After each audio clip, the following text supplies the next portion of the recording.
Halo semuanya, selamat pagi, salam sehat, salam sejahtera. Perkenalkan, nama saya Ais Afidati. Kebetulan saya mengajar ilmu pengetahuan alam. Baik, pada kali ini saya ingin menyampaikan perihal tentang pelajaran IPA atau ilmu pengetahuan alam. Ilmu pengetahuan alam di sini dijadwalkan pada hari Kamis jam pertama. Maka di sini akan saya sampaikan bahwa ada beberapa hal yang berkaitan dengan ketentuan BDR pada mapel IPA. Yang pertama, siswa wajib mengikuti pembelajaran IPA sesuai jadwal. Yang kedua, siswa wajib mengisi presensi kehadiran sesuai waktu yang ditentukan melalui Google Formulir.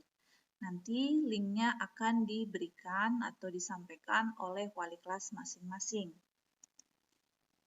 Yang ketiga, siswa wajib mengerjakan ulangan, baik ulangan harian, PTS, PAS, dan tentunya adalah mengerjakan pula tugas-tugas yang nanti akan diberikan oleh saya. Tujuannya apa? Yaitu untuk pemenuhan nilai. Jadi walaupun kalian belajar di rumah, ya, tapi kalian tetap mengumpulkan nilai melalui ulangan-ulangan ataupun tugas-tugas yang diberikan oleh saya. Yang keempat, yang perlu diketahui adalah perolehan nilai mata pelajaran IPA itu adalah minimal 75. Nah, 75 ini adalah nilai KKM ya atau ketuntasan minimal. Maka kalian harus mencapai nilai itu.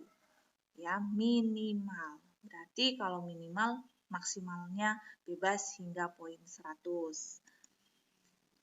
Yang berikutnya, jika siswa tidak mencapai nilai KKM, maka tentunya saya akan mengadakan program remedial. Dan program remedial ini wajib diikuti oleh siswa-siswa yang memang nilainya masih di bawah KKM. Ya, itu adalah ketentuan BDR pada mapel IPA. Jangan lupa ya nak, kalian setiap belajar mengisi presensi atau absensi kehadiran, supaya nanti Ibu bisa melihat siapa yang mengikuti pelajaran Ibu dan siapa yang tidak. Oke, baik. Sekarang kita masuk ke pengenalan materi IPA. Pada semester pertama, materi IPA itu ada bab pertamanya gejala alam biotik dan biotik.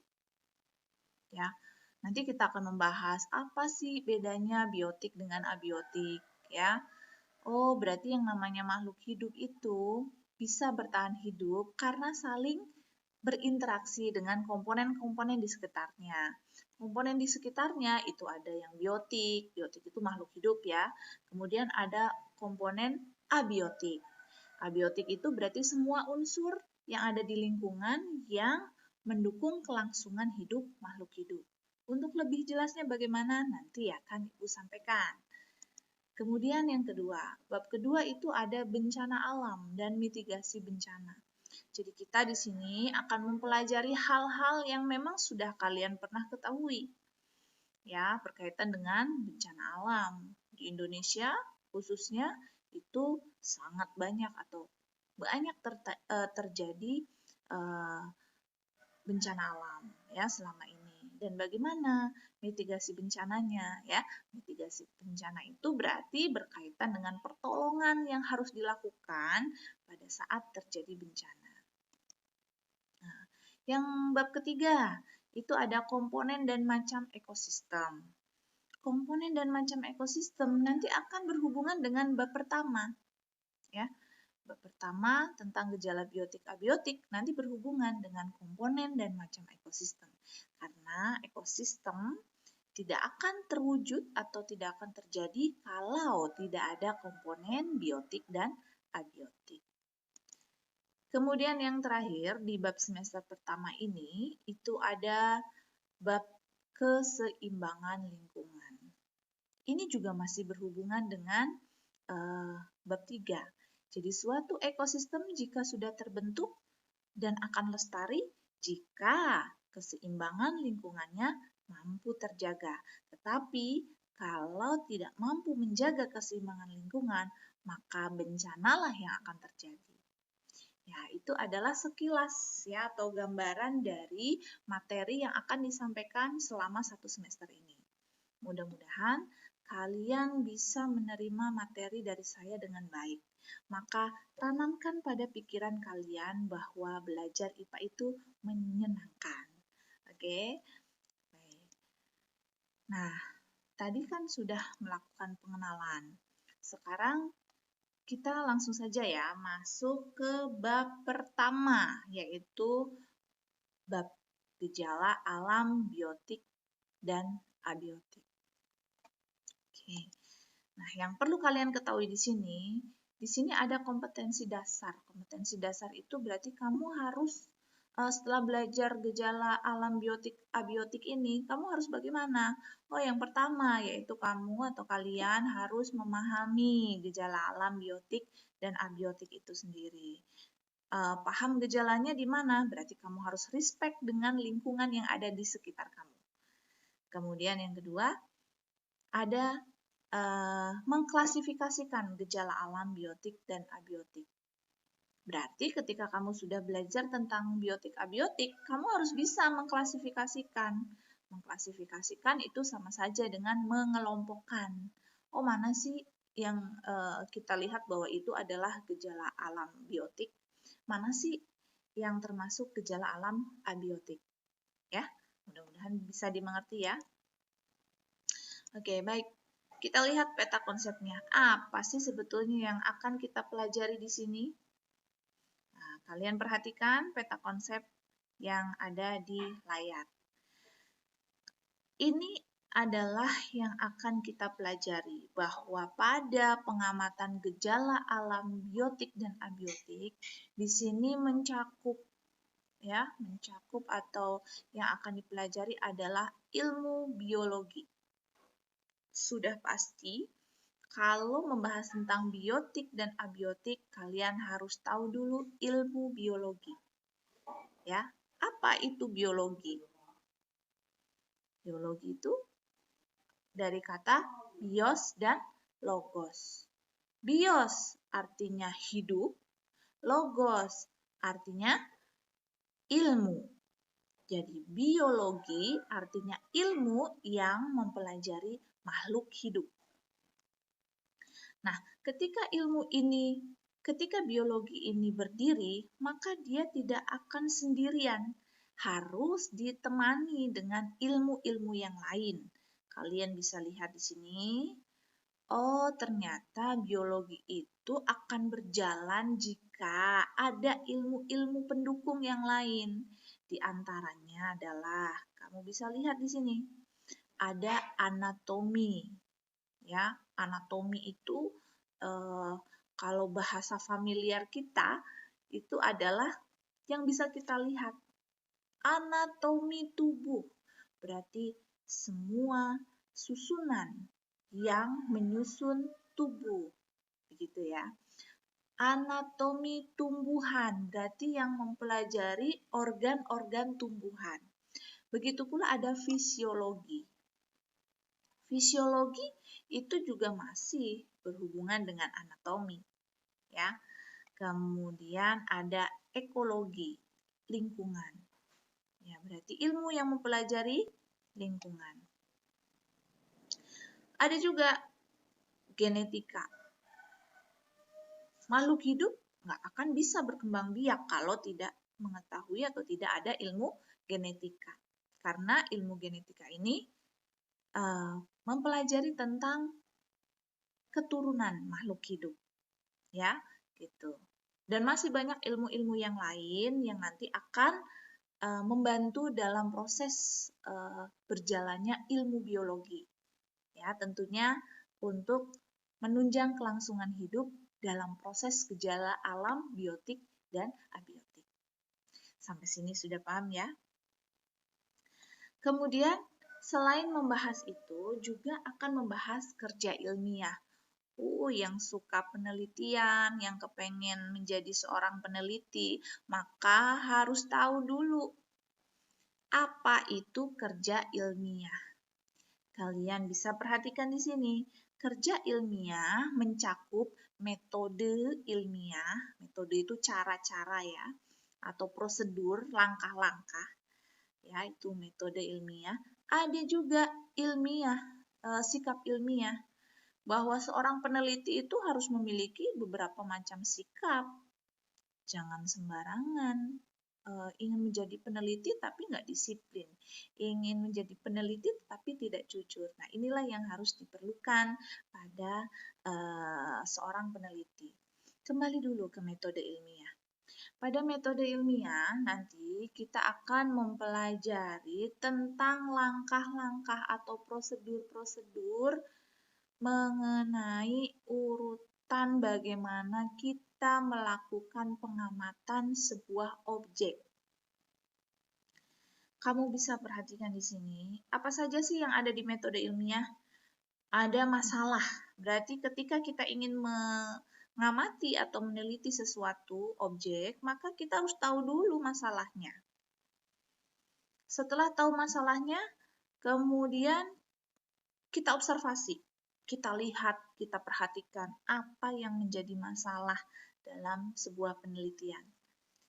Yang ketiga, ada hipotesis. Hipotesis itu ketika kita sudah observasi, kita mencoba menjawab, tapi jawaban itu adalah jawaban sementara yang belum tentu kebenarannya. Jadi bisa benar, bisa tidak. Itu namanya jawaban atau hipotesis. Kemudian setelah dihipotesis atau dibuat jawaban sementara, maka untuk pembuktian kebenarannya itu kalian bisa lakukan eksperimen. Apa itu eksperimen? Yaitu apa? Eksperimen adalah percobaan. Ya, kemudian setelah melakukan percobaan, tentunya kalian akan memperoleh hasil dari percobaan itu dan kemudian kamu lakukan kesimpulan. Nah, inilah nanti yang akan Ibu jadikan tugas pada kalian menjadi seorang pengamat ya, tapi pengamat kecil-kecilan ya, mengamati lingkungan biotik dan abiotik yang ada di lingkungan sekitar. Oke ya, mudah-mudahan sampai sini sudah paham. Nah, selain kalian bisa menyusun atau melakukan metode ilmiah, maka kalian harus diimbangi dengan sikap-sikap ilmiah. Nah, sikap ilmiah itu apa saja? Rasa ingin tahu. Jadi seorang peneliti itu harus punya rasa ingin tahu yang tinggi. Oh iya dong, jelas. Ya, karena kalau menjadi seorang peneliti atau ilmuwan tetapi tidak punya inisiatif rasa ingin tahu yang tinggi, maka tidak akan pernah terjadi atau tidak akan pernah mengetahui masalah apa yang ada di lingkungan sekitar kita. Kemudian tentunya ketika menjadi seorang peneliti harus memiliki sifat jujur. Ketika kita melakukan sebuah eksperimen yang menghasilkan hasil yang gagal, maka harus katakan gagal. Ketika berhasil harus katakan berhasil. Jangan kemudian ketika gagal kita menyampaikan ke publish itu bahwa penelitian itu berhasil padahal gagal. Nah, inilah yang tidak boleh dimiliki oleh seorang peneliti. Kemudian tekun tentunya, karena seorang peneliti itu harus tekun, harus teliti, harus sabar, dan tentunya adalah objektif dan terbuka. Nah, itulah adalah sikap-sikap yang dimiliki oleh seorang ilmuwan dalam mengerjakan metode ilmiah. Nah, itu gambarannya ya. Kemudian, selain mempelajari itu juga mempelajari gejala. Nah, gejala alam biotik dan abiotik. Berarti kalian harus respect terhadap lingkungan. Ketika kalian tidak respect terhadap lingkungan, maka kalian tidak akan pernah mengetahui apa-apa saja yang pernah terjadi atau yang sedang terjadi mengenai gejala alam yang ada di lingkungan kita, baik yang melibatkan unsur biotik maupun abiotik. Nah, inilah peta konsep yang nanti akan kita bahas, yang tentunya di dalamnya masih ada ilmu-ilmu atau yang memang harus kalian ketahui. Ya, kemudian kita masuk ke gejala alam biotik. Nah, kalau membahas tentang gejala alam biotik, tentunya kalian pasti sudah wajib mengetahui apa itu ciri-ciri makhluk hidup. Karena biotik itu berarti hidup atau makhluk hidup. Maka yang harus kalian ketahui di sini adalah ciri-ciri makhluk hidup. Apa saja ciri-ciri makhluk hidup di sini? Nah, kalian bisa perhatikan di sini. Ciri-ciri makhluk hidup. Yang pertama, dikatakan hidup kalau bergerak. Ya, kalau tidak bergerak berarti bisa disimpulkan bahwa makhluk hidup itu tidak mengalami ciri-ciri makhluk hidup. Ya, tetapi jangan terus kemudian beranggapan bahwa semua makhluk hidup itu bergerak, berjalan. Nah, tumbuhan kalau berjalan bagaimana? Kan tidak. Tetapi pergerakannya tumbuhan itu dengan melakukan pertambahan tinggi tanaman. Ya, itu bergerak yang pertama. Yang kedua, ada iritabilitas.